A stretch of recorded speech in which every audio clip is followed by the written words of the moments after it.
Welcome to waves media Telugu. వినుకొండలో బొల్లా బ్రహ్మనాయుడు కూటమి ప్రభుత్వంపై తీవ్ర విమర్శలు చేశారు. రాజధాని నిర్మాణం పేరుతో అక్రమాలు తప్ప అభివృద్ధి జరగలేదని ఆరోపించారు. రైతులను మొక్కజొన్న, పొగాకు పంటల సాగుకు ప్రోత్సహించి గిట్టుబాటు ధర కల్పించకుండా ప్రభుత్వం మోసం చేసిందన్నారు. మొక్కజొన్నకు ప్రకటించిన మద్దతు ధర అమలు కాలేదని, దళారులు తక్కువ ధరలకు పంట కొనుగోలు చేసి రైతులను నష్టపరుస్తున్నారని తెలిపారు. ప్రభుత్వం రైతుల సమస్యలు పరిష్కరించకపోతే పెద్ద ఎత్తున ఆందోళనలు చేపడతామని హెచ్చరించారు. ఏంటి మీ అభిప్రాయాలు ఏంటో, మీరేంటో, మీ పాలన ఏంటో అయోమయం పరిస్థితి కనపడతా ఉంది. ఒక పక్క లక్షల కోట్ల అభివృద్ధి జరుగుతుందని చెబుతుడు, ఒక పక్కనేమో లక్షల ఉద్యోగాలు ఇస్తున్నా అని చెబుతుడు. ఎక్కడ ఎవడికి ఉద్యోగం ఇచ్చిన పరిస్థితి లేదు. ఆనాడు జగన్మోహన్ రెడ్డి గారు రైతు భరోసా కేంద్రాల్లో కానీ, సచివాలయాల్లో కానీ, హెల్త్ సెంటర్లో కానీ 2 లక్షల పైసలకు ఉద్యోగాలు ఇచ్చిన పరిస్థితి ప్రజలందరికీ తెలుసు. అలా నువ్వు చెప్పుకోదగింది ఒక్కటి చేసిన పరిస్థితి లేదు. మీరు చేస్తుందల్లా ఎవరైతే ప్రభుత్వాన్ని ప్రశ్నిస్తారో వాళ్ళ మీద హింసలు, వాళ్ళ మీద దౌర్జన్యాలు, వాళ్ళ మీద అరాచకాలు, వాళ్ళని అన్యాయంగా పోలీస్ స్టేషన్లో పెట్టడం. పోలీసు వ్యవస్థలో ఎంత మార్పు వచ్చిందో చెప్పుకోవడానికి కూడా బాధగా ఉంది. ప్రతి ఒక్కటి పోలీసులు పనిచేస్తున్నారా, తెలుగుదేశం పార్టీ నాయకులు పనిచేస్తున్నారా? తెలుగుదేశం పార్టీ నాయకులు పోలీసులు పని ఆ నాయకులు చేస్తున్నారు. పోలీసులు దరిదాపులకు కూడా రానియకుండా. ఇది అన్యాయమని ఈ సందర్భంగా తెలియపరుచుకుంటూ, ముఖ్యంగా ఇక్కడున్న వినుకొండ ప్రాంతంలో రైతులందరూ కూడా ఎక్కువ పొగాకు వేశారు, ఎక్కువ మొక్కజొన్నలు వేశారు. అది చంద్రబాబు నాయుడు గారి మాట వల్ల. మీరు మాటలు చెప్పటంలో చాలా నైపుణ్యంగా చెప్తున్నారు, కానీ ఎక్కడ కూడా అమలుపరిచిన పరిస్థితి మటుకి ఎక్కడ కనిపించట్లేదు. ఇది ఎన్నాళ్ళు కొనసాగిస్తారు? ఎంతకాలం ఇలా ప్రజల్ని వైఎస్ఆర్ కాంగ్రెస్ పార్టీ నాయకులు, కార్యకర్తలు, ఎవరైతే అభిమానులు ఉన్నారో వాళ్ళందరినీ ఏ వ్యాపారం చేసుకునే దానికి వీలు లేకుండా అన్యాయంగా ఇబ్బందులకు గురి చేస్తున్నటువంటి పరిస్థితి. ఇవన్నీ కూడా మీరు మార్చుకోండి, మారండి, మంచి పాలన అందించండి అని ఈ సందర్భంగా తెలియపరుచుకుంటున్నాం. మీరు పాలన అంటే వైఎస్ఆర్ కాంగ్రెస్ పార్టీ నాయకుల్ని అక్రమ కేసులు పెట్టడం కాదని మరొకసారి మీకు ఈ సందర్భంగా తెలియపరుస్తున్నాం. ఇది శాశ్వతంగా మితమేటిగా ఉండే పరిస్థితి కాదు. మీరు చేసేది ప్రతి ఒక్కటి ఏ పని చేస్తున్నా జగన్మోహన్ రెడ్డి గారు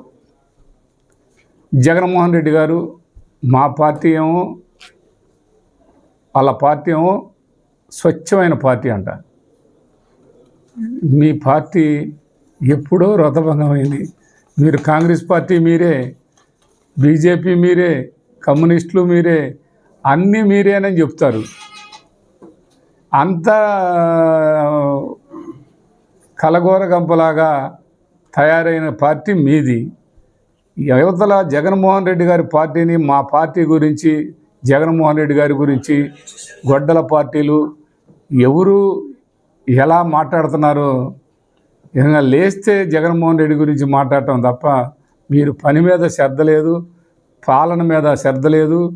ఇవాళ అప్పులు పాలు చేసిన ఈ రాష్ట్రాన్ని దివాలు దీపించినటువంటి పరిస్థితి ఈ కూటమి ప్రభుత్వం అందని ఈ సందర్భంగా తెలియపరుచుకుంటూ, మారండని మరొకసారి తెలియపరుచుకుంటూ సెలవు తీసుకుంటున్నాం. దోపిడీ వ్యవస్థను కొనసాగిస్తుంది ఇవాళ కూటమి ప్రభుత్వం. ఒకవైపు చంద్రబాబు నాయుడు గారు అన్నీ బ్రహ్మాండంగా చేస్తున్నాం అని చెప్తాడు.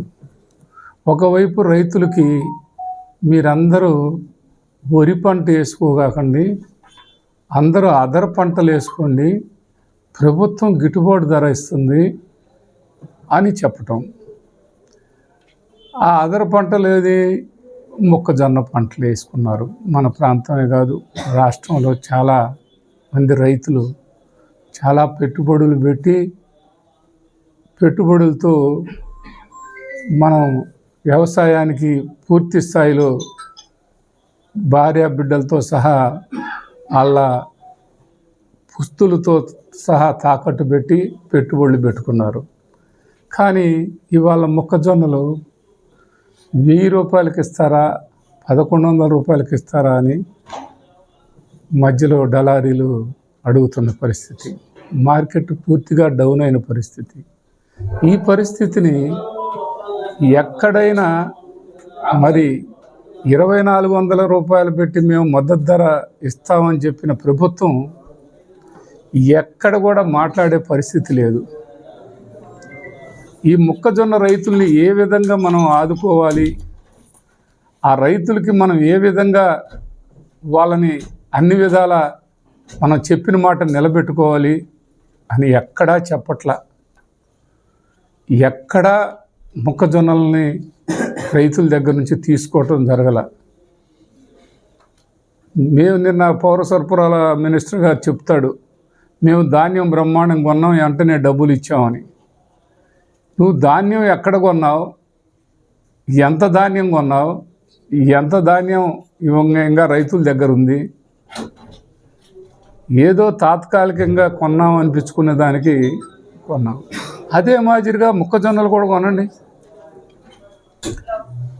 మొక్కజొన్నలు కూడా కొనండి మీరు. ఇప్పుడు ఈ ప్రతి రైతుకు కంట కన్నీళ్ళే మిగులుతున్నాయి, కానీ ఏ రైతు ఇవాళ చూస్తే ఆ బాధలు వర్ణనాతీతం. రైతు కష్టాన్ని పట్టించుకున్న పరిస్థితి లేదు ఈ కూటమి ప్రభుత్వం. అదే కాదు, ఇవాళ మొక్కజొన్నలతో పాటు పొగాకు రైతులు, పొగాకు పూర్తి స్థాయిలో మునిగిపోయారు రైతులు. మీరే చెప్పారు అదర పంటలు వేసుకోండి అని. ఇవాళ కనీసం వాళ్ళతో మాట్లాడటం, ఇవాళ పొగాకు కంపెనీలతోటి ప్రభుత్వం కూర్చొని మాట్లాడటం, ఆ మంత్రి గారు కానీ ముఖ్యమంత్రి గారు కానీ ఆ ఊసే లేదు. పొగాకు రైతుల గురించి ఎందుకు మీరు పట్టించుకోవట్లేదు? రైతు నష్టపోతుంటే ఒకవైపు అది అట్లనే పెట్టారు. ఏ కాడికి వాళ్ళ సోకులు, వాళ్ళ దర్జాలు, వాళ్ళ మంత్రులు, వాళ్ళ ముఖ్యమంత్రులు, కూటమి నాయకులంతా వాళ్ళ విలాసాలకే, ఈ దేశాల పర్యటనలకే పరిమితమైనటువంటి పరిస్థితి మనం చూస్తూ ఉన్నాం.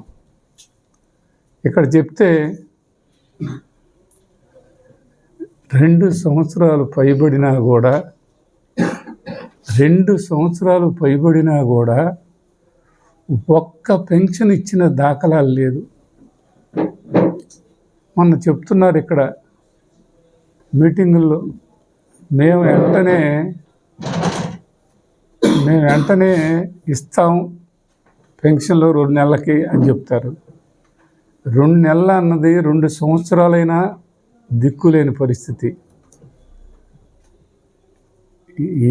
ఇప్పుడు భార్య బిడ్డలు పూర్తి స్థాయిలో ఇబ్బంది పడుతున్న పరిస్థితి.